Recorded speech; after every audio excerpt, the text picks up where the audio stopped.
Hi all, Cyber1 here, and what you see is the ridiculous nature of an entirely avoidable problem. Blizzard knew how popular this game would be. Blizzard knew this game has more followers than World of Warcraft. Blizzard also knows that people are busy, and yet still, they failed to dedicate the proper number of servers to this game.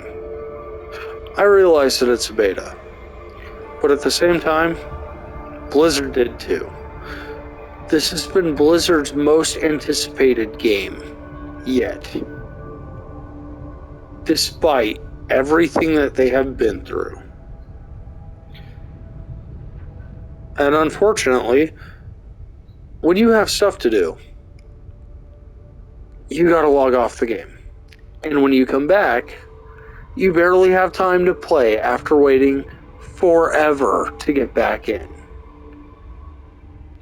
I don't think 2 beta weekends were long enough to test what needed to be tested when they have these issues. Like, seriously, Path of Exile figured this stuff out a long time ago. And they were by a small indie publisher.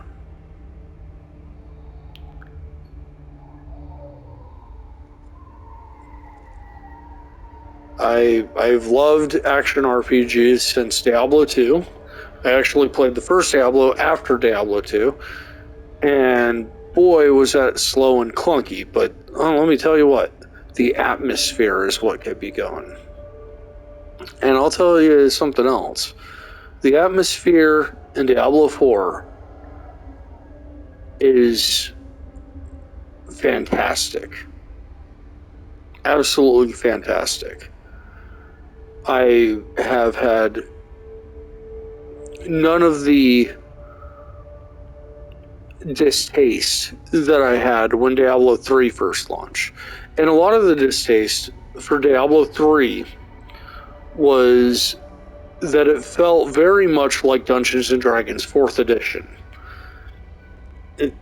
And they were very, very close in release, and neither one of those things, the atmosphere changed from the prior 2 renditions of both of these things.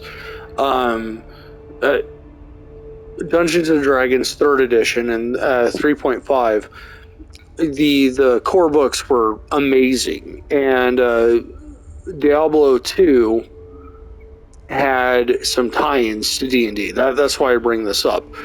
And between 2nd edition and 3rd edition, and the books are absolutely fantastic. Now, Diablo 4 brings a lot of that vibe back with many options and many features that would come from an MMO world, but in perspective. But they feel so grounded in expanding the ability for Diablo 2 to have grown in a fully functional and realized way. What do I mean by that? So, Diablo 2, obviously, you can't have the randomization of the areas in Diablo 4 like you could in Diablo 2. And in a way, that's kind of a good thing, because the randomization of the dungeons remained. And when you keep the core elements, but you innovate on them, it brings it up to the point where you have something that feels right in all of the themes and the aesthetic, and it has the innovations that we needed from the later game, but without ignoring the darkness and the depth of the lore. I'm sorry you're watching a spinning circle. I have to talk about this. Because Blizzard knew that this is what people wanted. And I gotta give props to Blizzard for doing as much of the footwork as they've done with this game so far. The openness of the development, because that is something they need to do from now on with anything they touch. And Diablo really needs to be a flagship product. It cannot go back to being third fiddler on the roof. Diablo is what made Blizzard fantastic. More so than Warcraft, in my opinion. And the reason why I say that is because Diablo was a whole story in and of itself. And Warcraft, I mean, it was interesting. And it was good for what it was, but it sort of goes along thematically with what Diablo was for its own thing. But you can't ignore the fact that Diablo features actual characters doing actual things. And I've never been in a World of Warcraft. To me, World of Warcraft has been inspirational. And once again, there's a D&D tie-in to that. Sword and Sorcery Studios put it out for 3.0 and 3.5, I believe. I have some of the books on my channel, but yeah, Diablo is just where it's at. Diablo is the cross between gothic horror and power fantasy. And Diablo 3 really went with the Nephilim thing like way too far. Everything was sparkly and glowy all the time, and it didn't feel horrific 90% of the time. It would be like calling World of Warcraft a horror game with the cartoonish skeletons dancing. And that to me is not the fantasy I enjoy. But Diablo's story is about corruption and the taint. And the full realization that nobody is safe from it is really evocative here in Diablo 4. That nothing is as fully realized story-wise as what they've done here. Like, they've been open and honest about their intent. People are willing to do horrible things as people. And yeah, they're persuaded by dark forces at times, but you're more of an adventurer than a hero in this. And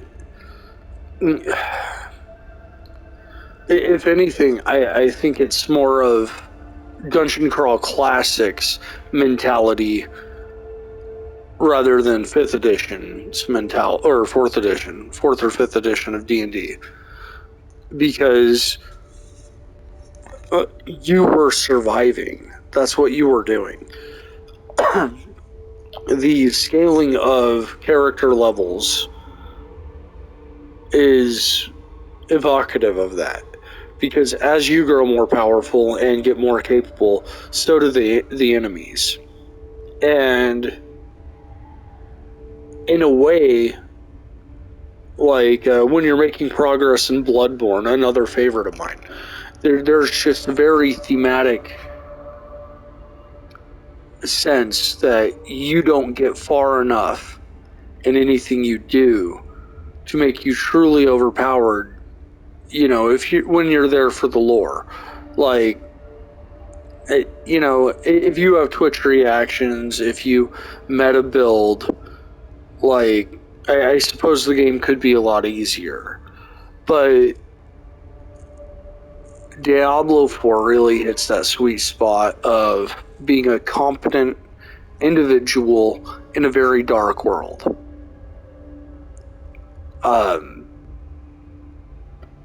Yeah.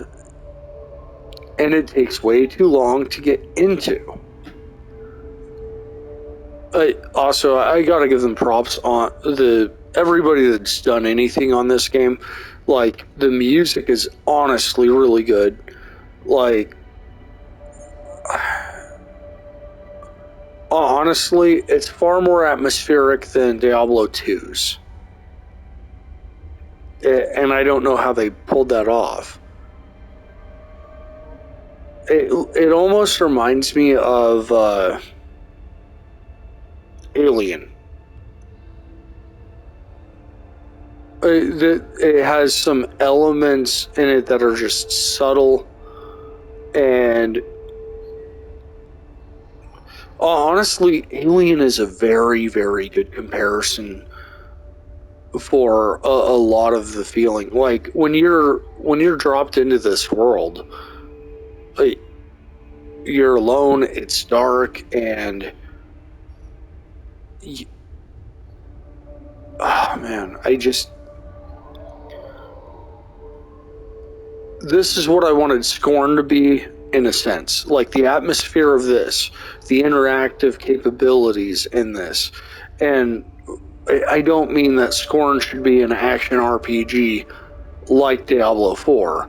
I wanted Scorn to be an experience rather than just an art gallery with some killing in it.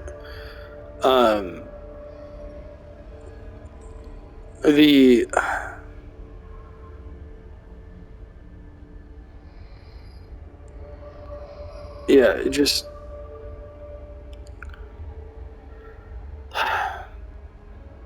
in my opinion, the Diablo series, even 3, is far superior to the Elder Scrolls series. Because there's atmosphere. And, you can say what you will about the world of the Elder Scrolls. But, well, honestly, after playing Morrowind, and honestly, I wish they would go back and remake Morrowind, and I wouldn't care if they used Skyrim's engine, because Morrowind to me felt like a really unique experience. And then you had Oblivion, and Oblivion felt really, really lighthearted in comparison. And then Skyrim went back to this brooding sort of feeling, but at the same time, Skyrim innovated on so many mechanics like dual wielding, and just the sense of adventure was there. But when they took away the class aspect of it, like, I love the story aspect you could do in Morrowind when creating a character, setting up your character that way. And in Oblivion, when you could create your own class and all that, to me that was awesome. However, I liked Fable's idea that your class was described when you went in the menu based off what your actions were. Like, if you attacked with lightning a lot, you'd be like a storm mage. Like, when you have those capabilities in Skyrim, that's sort of how that feels. But I've never liked the soul gems. The soul gem system, like, give me a dagger of sacrifice in order to collect into my soul gems. Give me an easier interaction system. And I just...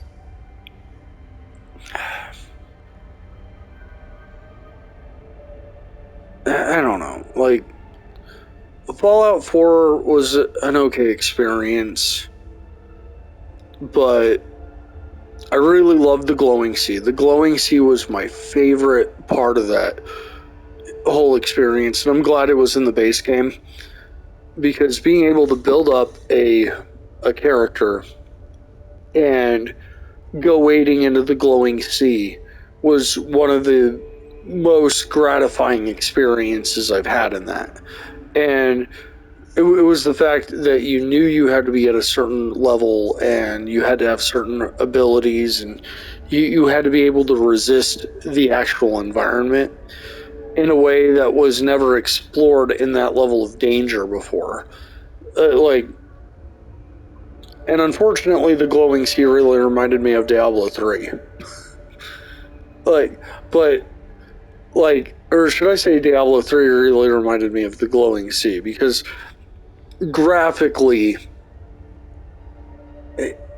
Diablo 4 is much more tonally imbued with the darkness. Getting back to Fallout 4, the story of Fallout 4, like, there's a lot of cool side content, and the world lore is there. The Fallout RPG really dives into some of the world lore aspect, and I appreciate that. But the coolest factor of the Fallout universe, I would have to say, was Fallout 3, before Broken Steel. And having a character be sacrificed in that moment was something that I would cherish. And it wasn't in like that really sad Leo way. Spoilers. Honestly, the storytelling in Diablo 3 wasn't that bad. And Reaper of Souls felt a lot more tacked on than Lord of Destruction, in my opinion. Like, it was necessary for setting some things up, but like, there was something far more tight in the way Diablo 2 was produced. Reaper of Souls felt a lot like some of the less connected WoW expansions, and I think that's because some of the people from WoW went over to Diablo. Overall, though, I enjoyed the story aspect of it. The lore really carried over, but the tone and some of the graphical decisions were not there where we wanted them as a group that enjoyed Diablo 2 and Diablo 1. The fact that people bought into Diablo 2 Resurrected in such high quantities, honestly, it is amazing. And it's still playable, but the core mechanics that have been shifted over to the modern ARPG since Diablo 2 feel so much better than default Diablo 2 gameplay. And that really deserves a shout out, because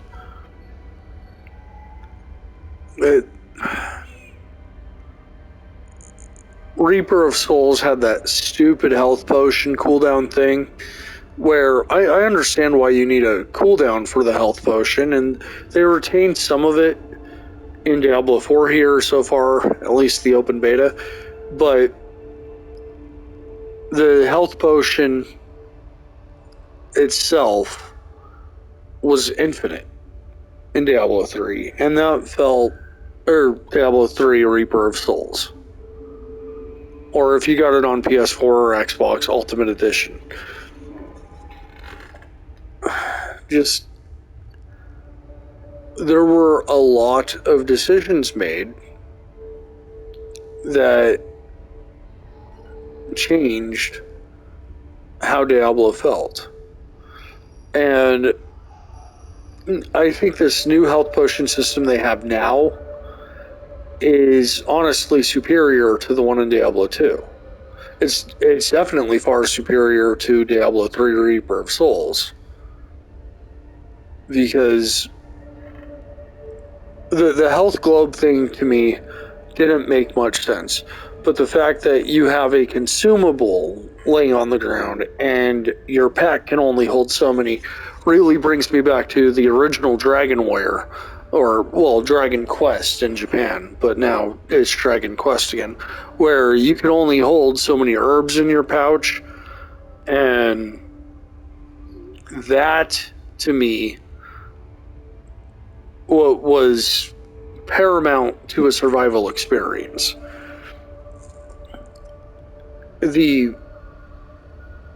Honestly, Dragon Warrior 1 is one of my favorite games of all time, and it's probably because it's one of the first RPGs I had ever beaten, and it was the first console RPG. The the story wasn't very well done or anything. It was pretty, fairly simple, but you could get lost in that world just if you were born in that time frame. And honestly, I could still go back and play it. More so than I can the first Final Fantasy. And on Steam, I got the Final Fantasy Pixel remasters, 1 through 6, and honestly, 6 is an amazing experience, but the level up system is obtuse, because all that increases are your HP and your MP, depending on what character you are. And I think Terra learns a few spells naturally, same with Celeste, but the rest of them you have to have Magicite equipped. And graphically, I love the Pixel remaster of Final Fantasy VI, the best. And I got Octopath Traveler 2 on the PS4, upgraded it to the PS5, and it is utterly fantastic. Like, Octopath Traveler 2, if you could not remake, but if you could take the worlds of other games and tell side stories using the format that Octopath Traveler 2 came up with, but I think you could essentially create like a Mass Effect experience, to where you have a universe that is ready to be explored, and do it in like little bite-sized chunks that are tailored to certain character types. And in a way, I see some of that spirit go into like what they had planned for the Rogue, at least so far, what I've seen of the Rogue in Diablo 4. There's just this great sense of adventure in this game that reminds me of so many different things, because of all the innovations and all of the inspirations, but going back to what makes Diablo Diablo.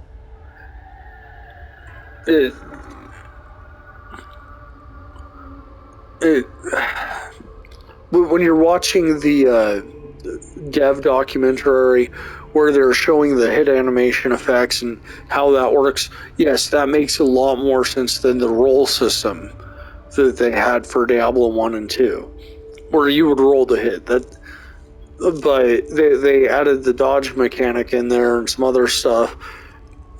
So there's still some RNG to keep the game related to its core, its origin.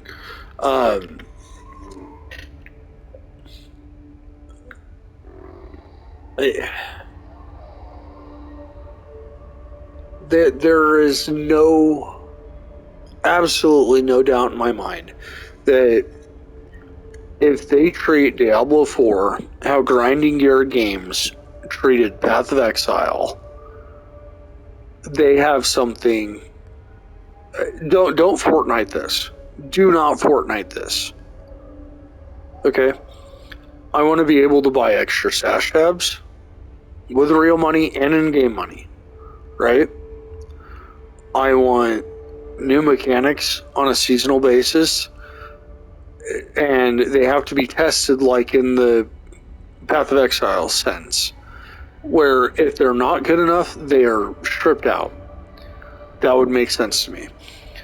I want customized features and abilities.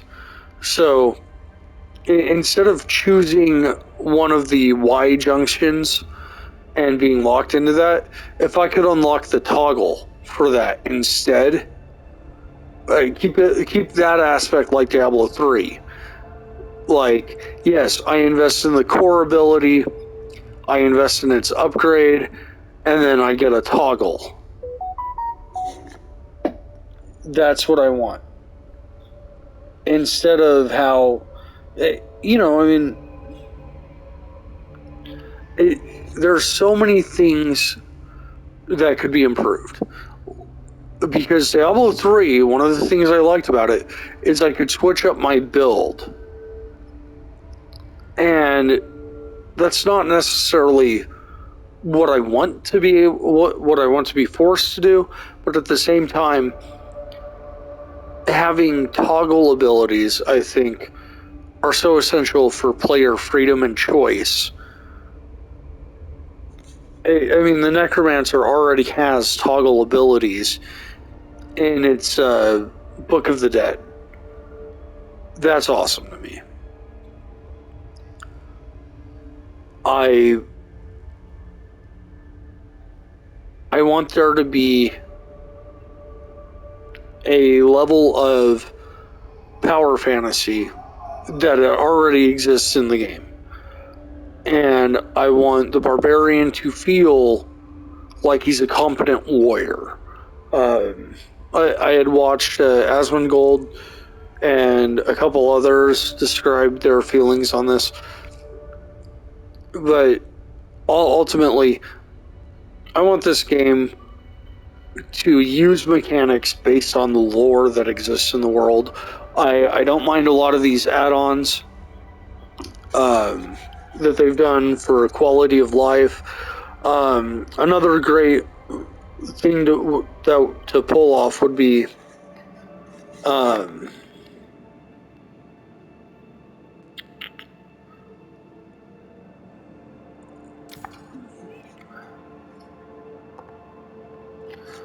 yeah, this is my chick.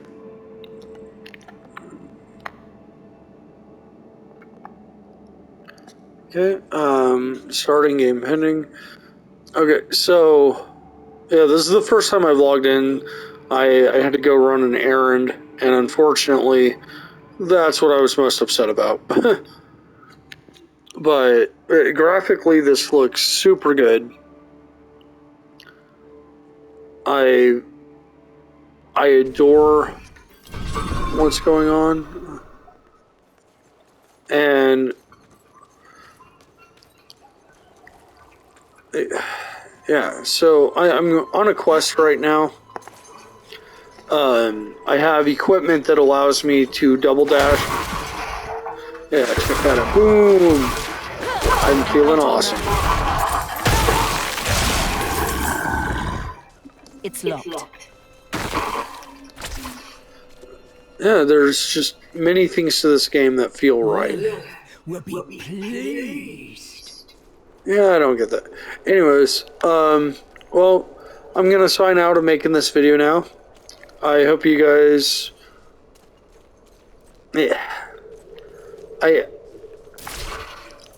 just had to wait a very long time, and I was given my hopes and thoughts and comparing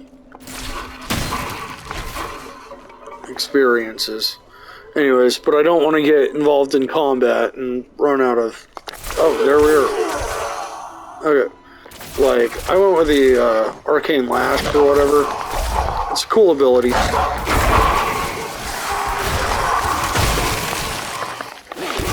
Oh, that's the first time that's happened.